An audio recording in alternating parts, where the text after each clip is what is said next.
देखिए, जो राजस्थान का बजट कल पेश किया मुख्यमंत्री ने, उसमें बजट लीक हो गया।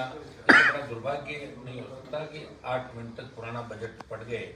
उसके बाद अधिकारी दीर्घा से लोग पर्ची भेजते हैं, मुख्य सचिव कान में कहते हैं, सीएम को माफी मांगनी पड़ती है। मतलब इसका मतलब साफ साफ है कि अधिकारी राजस्थान की सरकार को चला रहे। जो हम आरोप लगा रहे हैं वो सही है, और बीजेपी को भी पता नहीं लगा। ऐसा नहीं भारतीय जनता पार्टी को बजट लीक का पता लग गया, वो भी 8 मिनट तक सुनती जा रही थी। अधिकारियों ने कहा, मुख्य सचिव तक आते हैं और फिर सीएम को माफी मांगनी पड़ती है। ये दुर्भाग्यपूर्ण घटना। इससे पहले भी 98 से 2003 में जब अशोक गहलोत मुख्यमंत्री थे, तो निर्दलीय विधायक भरपूर के वो बजट को आधा घंटा पहले ही बाहर लेके आ गए थे कि ये बजट आने वाला। तब भी बजट लीक हुआ था, बड़ा हंगामा और कार्रवाई भी हुई थी। इसमें भी हमारी मांग है कि जो भी अफसर जिनकी भी कारस्तानी रही, ऐसी घटनाओं की पुनरावृत्ति नहीं हो। बजट एक मतलब उम्मीद होती है राजस्थान की जनता की, आम आवाम की, हर वर्ग की। वो देखता है कि बजट क्या आएगा। हर व्यक्ति उस दिन टेलीविजन के आगे रहता है, हर व्यक्ति और जो विधानसभा का जो लाइव चलता है उसको देखता है कि बजट के अंदर हमें क्या सौगातें मिलेगी। लेकिन एक थोड़ा सा कल की जो घटना हुई, गंभीर घटना थी, जिससे देश के अंदर राजस्थान की बदनामी हुई।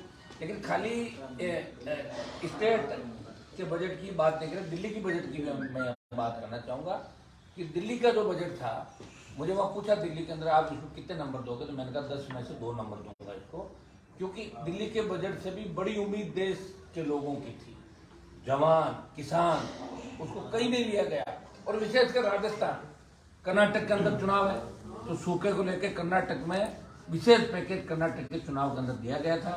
कर्नाटक के मंत्रियों में दम था, वो कर्नाटक में पैसे ले गए। और हमारे यहाँ से 5 से 6 लोग राजस्थान को रिप्रेजेंट करते हैं।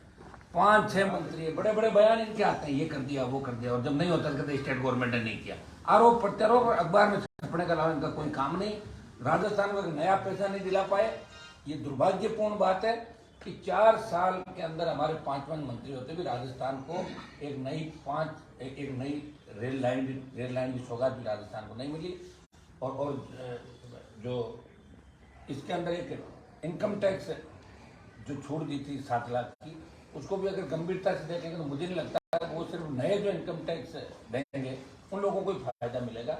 हमने मांग करी थी कल, जब बजट के ऊपर रिप्लाई दें, उस समय बजट भाषण के अंदर भी हमने कहा था कि 10 लाख तक की आयकर सीमा में छूट प्रत्येक नागरिक को मिलनी थी। बड़ी उम्मीदें थी, लेकिन दिल्ली का बजट भी ठीक नहीं था। और राजस्थान के बजट के अंदर एक बहुत बड़ी उम्मीद थी राजस्थान के गरीबों को। चाहे आप मुख्यमंत्री योजना का घर, प्रधानमंत्री आवास योजना का घर बनाओगे तो बजरी की आवश्यकता है। कहाँ से बजरी लाओगे आप बताओ मुझे। बजरी की दरें 50 रुपये 45 रुपये राजकोष में जमा होंगे, 16-17 टन के जमा होते हैं। 40 टन पे वो बजरी के 550-600 रुपये बजरी माफिया ले रहा है। ये वही बजरी माफिया है तो वसुंधरा जी की सरकार चलाता था, गहलोत की सरकार चला रहा है। एक जेब में कांग्रेस है, एक जेब में भाजपा है। अभी बड़ी बड़ी शादियों में, बड़े बड़े होटलों में दिल्ली के अंदर भाजपा के बड़े नेताओं मंत्रियों के साथ भी दिखेगा, और कांग्रेस के बड़े नेताओं मंत्रियों के साथ भी दिखेगा, और दिल्ली के मंत्रियों के साथ भी दिखेगा, और राजस्थान के मुख्यमंत्री करीब मंत्रियों के साथ। और ये चैलेंज और करता है कि मैं कहीं से भी टिकट ले सकता हूँ, कहीं से बात सकता हूँ, और दोनों पार्टियों में टिकट ले सकता हूँ। इतना बड़ा बजरी माफिया का अभिमान आप देखिए। और दिल्ली भी आप देखिए किस तरह दिल्ली किस दौर से गुजरी है। अडानी का नाम मत लो, अडानी का नाम ले लिया तो लोग ना अडानी का नाम मत लो। मतलब इतना रटा दिया उनको अडानी अडानी अडानी कि जैसे अडानी मोदी से बड़ा हो गया, ऐसा दिल्ली के अंदर हमें लग रहा था। अडानी देश चला रहा है, उन्हें बजरी माफिया राजस्थान की सरकार चला रहे। पेपर लीक की जो घटनाएं हो रही प्रदेश के अंदर, ये आपसे कोई छुपी नहीं।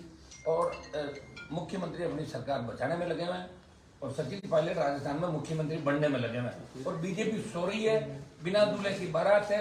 हर कोई मुख्यमंत्री का सपना ले रहा है भारतीय जनता पार्टी। 10 को 15 को मैं जानता हूँ तो एमएलए जीत रहे हैं, उनके पास सीट नहीं है। मैंने कहा जीतोगे कैसे बताओ, तो जीत जाएंगे कैसे जीतोगे, समीकरण बताओ मुझे। जीते तो नहीं, सारे उपचुनाव तो भाजपा हार गई राजस्थान के अंदर। कहाँ से तुम्हारी 1.25 सीट आ रही है। मुख्यमंत्री के 12-13 दावेदार और एक पुरानी दावेदार। तो ये हालात भारतीय जनता पार्टी को, उनको राजस्थान की चिंता नहीं। किसान आत्महत्या कर रहा है। तीनों कृषि बिलों के मामले में दिल्ली की सरकार को वापस आना पड़ा। और अग्निपथ की जो योजना दिल्ली लेके आई है, इसको लेके हम बड़ी रैलियां राजस्थान में कर रहे हैं। आगामी दिनों में बड़े प्रदर्शन भी करेंगे, और 1 लाख से ज्यादा जवानों के साथ हम दिल्ली को घेरेंगे। आगामी 1-2 महीने के अंदर दिल्ली भी करेंगे और अग्नि पथ को वापस कराएंगे। सेना के सम्मान के अंदर राष्ट्रीय लोकतांत्रिक पार्टी ने पहले भी जोधपुर में बड़ी रैली करके संदेश दिया था। हम दोनों सरकारों के खिलाफ, राजस्थान की सरकार यहाँ पे फेल है और दिल्ली की सरकार जवान और किसान की चिंता नहीं करी, दिल्ली की चिंता नहीं करी। पेट्रोल डीजल की कीमतें बढ़ गई, अंतर्राष्ट्रीय बाजार में प्रति बैरल कच्चा तेल कम होने के बावजूद भी पेट्रोल डीजल हमें 100 रुपये के आसपास देना पड़ रहा है।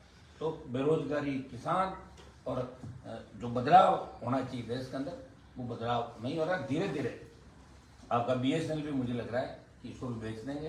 करीब करीब जो सरकारी हमारे थे, सरकार की जो योजनाएं थी, सरकारी तंत्र था, सरकारी महकमे थे, वो प्राइवेट हाथों के अंदर बेच के कुछ लोगों को लाभ पहुंचाने का दिल्ली की सरकार भी काम कर रही है। और गहलोत का एकमात्र उद्देश्य कैसे न कैसे करके सरकार कैसे बचाए, ये अशोक गहलोत का उद्देश्य है। तो जो प्रदेश का बजट आया है, इसमें उन्होंने घोषणा की है तो 500 रुपये का सिलेंडर जो घोषणा की है, दूसरा केंद्रीय योजना का दायरा बढ़ाया है। सरकार को लगता है कि इस तरह की जो घोषणाएं हैं जो आम आदमी से इफेक्ट करती है, उससे वापस सत्ता में आ जाएगी। मैं ये कह सकता हूँ कि ये घोषणाएं अच्छी है, लेकिन क्रियान्विति कैसे होगी आप बताओ। बजट कहाँ से लाएंगे? क्या जनता को टैक्स लगाओ दूसरे तरीके से? इन घोषणाओं से काम नहीं चलेगा, काम करना होगा। पिछली बार के बजट की भी क्रियान्विति नहीं हुई, कई जगहों पर धरातल पर नहीं आई, राशि का दुरुपयोग हो गया, कई जगह काम नहीं हुए। तो वो समझा है जब मुख्यमंत्री, मैं तो ये कह रहा हूँ बजरी की तरह मुख्यमंत्री को कम करने की इमीडिएट, जहाँ बजरी की लीज नहीं है, जहाँ बजरी नहीं निकलती है, मुझे कह रहे हैं भोपालगढ़ एरिया के अंदर में बजरी चालू है तो रॉयल्टी के नाके लगा दिए।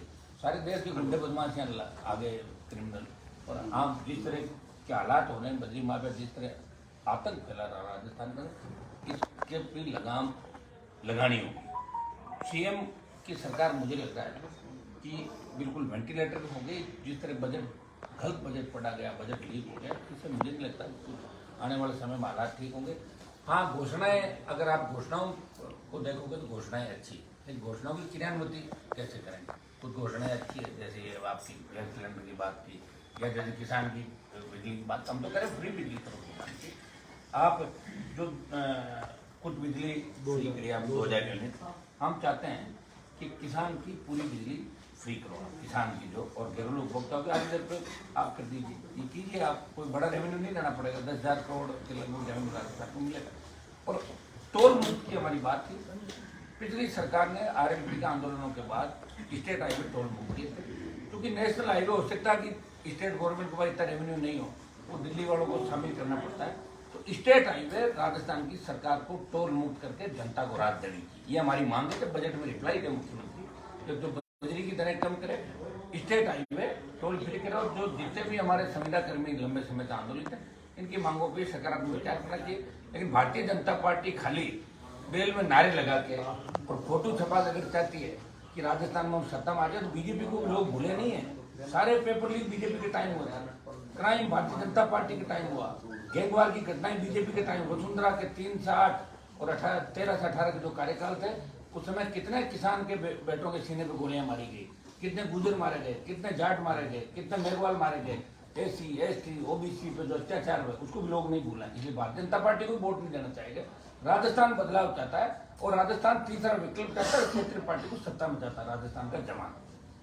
OPS और जो कर्मचारियों को लेकर जो घोषणा की है, जो बच्चे हुए थे उनको भी OPS देने की घोषणा कर दी। OPS में नो डाउट पैसा आने वाले समय में देना होगा। और जो CM जो कल कह रहे थे कि हिमाचल में OPS का फायदा मिला है उनको, तो यहाँ पे भी फायदा मिल जाएगा। आपको लगता है कि कांग्रेस का ये जो बड़ा मास स्ट्रोक खेला है, चुनाव में फायदा करेगा? तो सारी चुनाव के टाइम में कांग्रेस बीजेपी का काम ही होता है। नहीं, OPS से फायदा मिलेगा क्या कांग्रेस को? मेरी बात सुनो, उसका मुझे नहीं पता कि फायदा मिलेगा। ये तो चुनाव के टाइम में पता लगता है किसका फायदा मिला, किसका नहीं मिला। आप देखते हो लोग काम भी कराते हैं, हार जाते हैं। जनता को ये लगता है, और जैसे कर्मचारी तो बहुत इंटेलिजेंट होता है, कई बार अपन लंबे समय तक संघर्ष करते हैं, और चीज बात और संघर्ष के बाद मिलती है तो जनता भी पता क्या कहती है, हमें बहुत तंग किया ऐसे इलाज करने के बाद, वो मन में बैठ जाती है। उसका क्या होगा ये तो चुनाव ही बता पाएंगे फायदा। लेकिन मैंने तो OPS की बात दिल्ली के अंदर भी की कि ओल्ड लागू होनी चाहिए पेंशन। इनमें 2 दिन पहले मामला उठाया था, केंद्र सरकार को भी योजना लागू करनी चाहिए, पैरामिलिट्री फोर्स से लेकर तमाम जगह बाद में उठाया।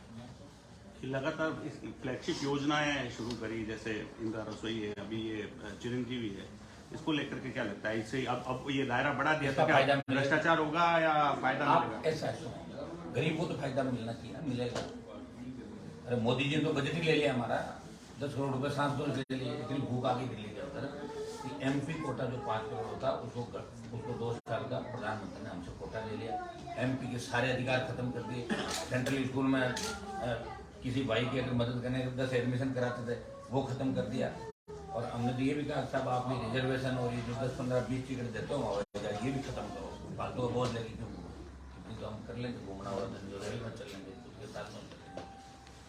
एक जो सांसदों की स्थिति दिल्ली के अंदर है वो बहुत मतलब बदले की भावना से वहाँ काम होता है। बीजेपी के एमपी के तो फिर भी काम हो जाता है, लेकिन जो बीजेपी के एमपी नहीं है वो मैंने देश के अंदर देखा कि उनके काम दिल्ली के अंदर उनका कागज जाता तो उसको एक साइड में फेंक देते हैं।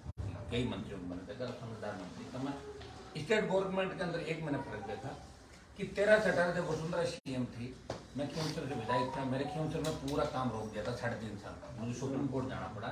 199 का काम होगा, हनुमान बेनीवाल का नहीं होगा। लेकिन इसमें थोड़ा शौक कह सकते हो, ये भारतीय जनता पार्टी के लोगों का भी उतना ही काम करता है जितना कांग्रेस के लोगों। सड़कें बनेगी बीजेपी के लोगों, बिजली बीजेपी के लोगों के, पीएचडी मतलब हर विधायक को अधिकार। ये सॉफ्ट इस मामले में कह सकता हूँ। और मैंने ये सदन में भी कहा था कि बीजेपी के लोगों ने ज्यादा दुर्भावना से काम किया, बदले की भावना से अशोक गहलोत भी काम करते हैं। बेटा हारने के बाद ये विचलित हो गए। 98 में 3 और 8 से 13 का जो कार्यकाल था, ये कार्यकाल बिल्कुल अलग है। बेटा स्थापित नहीं हो पाए राजनीति में, पायलट सरकार गिरा रहे थे परेशानी के अंदर, सारे जितने चोर बदमाश थे उनको खुली छूट दे दी। कई मिनट तो घर पे स्टोर लगा के, जिस तरह उनके जैसे प्रसादी लाल मीणा इसका बेटा, 5-7 लोग तो ऐसे हैं कि रेट तय करेगा आप इतना पैसा दो बनते हैं कोर्ट। ये हो रहा तबादला उद्योग चल रहा राजस्थान के अंदर, ये इनकी मजबूरी है। इनका ये जो कार्यकाल है उन दोनों कार्यकाल की तुलना में अलग तरीके से देखा जाएगा, बहुत कमजोर कार्यकाल की राजस्थान के अंदर है। लेकिन अगर गरीबों के फायदे की कुछ योजनाएं और वो लागू होती है तो निश्चित रूप से गरीब को फायदा होता है। इसमें पॉलिटिक्स हम नहीं जोड़ते। केंद्रीय मंत्रियों की कितनी बड़ी विफलता मानते हैं जो कुछ नहीं ले पाए? पूरी विफलता शेखावत है, चौधरी है, पूरी विफलता। 24 में राजस्थान की जनता सबक सिखाएगी उनको। मैंने बता दिया आपको कि 24 के अंदर जीतने में बहुत जोर आएगा, चाहे कोई भी राजस्थान के केंद्रीय मंत्रियों को लोकसभा पहुंचने में बहुत जोर आएगा 24 के अंदर, चाहे की हवा हो चाहे किसी की। राजस्थान में इस साल चुनाव है, क्या आरएलपी विधानसभा में चुनाव लड़ेगी? आरएलपी ने पहले ही स्टैंड क्लियर कर दिया। आरएलपी राजस्थान का पहला दल है और गहलोत और बीजेपी ने आरएलपी को तोड़ने का बहुत प्रयास किया। बीटीपी को तोड़ दिया, बीएसपी को तो पूरा हाथी समेत ले गए कांग्रेस वाले, और आपका वो चली गई लोकदल चला गया कांग्रेस की गोदी में, कम्युनिस्ट एक बार भागे उधर एक बार इधर और लास्ट में कांग्रेस के अंदर। तो आरएलपी है जिसने राजस्थान का मान सम्मान इज्जत बचाई, तीसरे मोर्चे के रूप में खड़ी है। जब दोनों पार्टी आपस में हाथ मिला लेती है तो आरएलपी बोलती है। चाहे प्रताप सिंह का परिवहन घोटाला हो, कांग्रेस बीजेपी हाथ मिला लेती है, आंखों में इशारा होता है, आरएलपी बोलती है। चाहे महेश जोशी के बेटे का मामला हो, आरएलपी बोलती है। कांग्रेस की विधायक नामा का विधायक हो, चाहे आपका बेगू का विधायक हो, चाहे जोरीलाल का हो, जब इनके बच्चों पे परिवारों पे बात आती है और ये अन्याय अत्याचार हत्या लूट बलात्कार करते हैं तो एक ही पार्टी सड़क पर आती है, वो राष्ट्रीय लोकतांत्रिक पार्टी।